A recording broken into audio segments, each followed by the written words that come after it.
করবেন যে ময়মনসিংহের সেরা, যদি এর উল্টাপাল্টা হয় একদম কুটে একদম। ধন্যবাদ মাননীয় সভাপতি, ধন্যবাদ সবাইকে। আমার পূর্ববর্তী বক্তব্যে কি ভুলে গেল পাশতেই পারলাম না মাইরি। মাননীয় সভাপতি, আজকে আমি প্রমাণ করে যাব যে আমার রাজশাহী জেলায় ক্যান সেরা।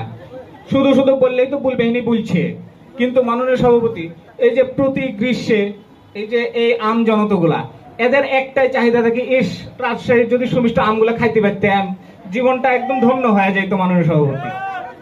আবার মাননীয় সভাপতি এই রাজশাহীর সুমিষ্ট আমের মতো এই রাজশাহীর ছেলেগুলার চরিত্র এবং ব্যবহারে কিন্তু অনন্য, যার জন্য প্রত্যেকটা অন্য জেলার মেয়ের মায়েদের ইচ্ছা থাকে, ইস এমন একটা ছেলে যদি আমার মেয়ের জামাই হইতো কতই না ভালো হইতো মাননীয় সভাপতি। আবার মাননীয় সভাপতি এই যে এখন মনে করেন আগে নবদম্পতিদের ইচ্ছা থাকতো ইউরোপ আমেরিকা ঘুরতে যাওয়ার, কিন্তু এখন তারা চিন্তা করে যে রাজশাহীর নির্মল পরিবেশে যদি নতুন জীবনটা শুরু করতে পারতাম কতই না ভালো হইতো মাননীয় সভাপতি। আবার আমাদের নামের শেষে শাহী আছে মাননীয় সভাপতি, আমরা জন্মগত ভাবেই নবাব, আমাদের সব করার প্রয়োজন হয় না।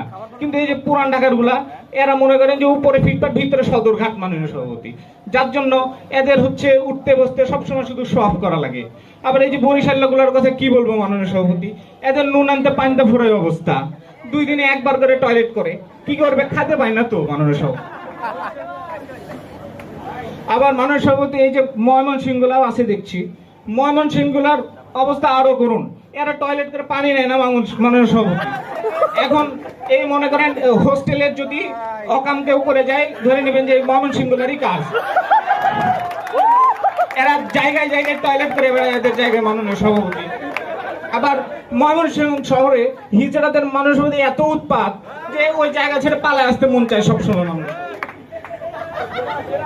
আবার আমরা কিন্তু মাননীয় সভাপতি অতিথি আপ্যায়নে কিন্তু অনন্য, অতিথি আসলেই আমরা তাদেরকে আপন করে নেই।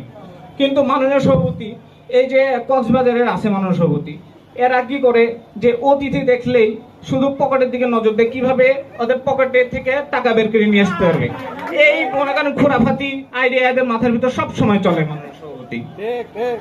তারপর এই নোয়াখালী ব্রাহ্মণবাড়ি এই মামুর বুটাগুলোর কথা কি আর বলবো, এদের জ্বালাতনে শুধু আমরা অতিষ্ঠ না পুরো বিশ্ববাসী অতিষ্ঠ হয়ে গেছে মাননীয়। বিশ্বাস করেন 2 দিন পর পর আমাদের ভিসা বন্ধ করে দেয় এদের জন্য মাননীয় সভাপতি।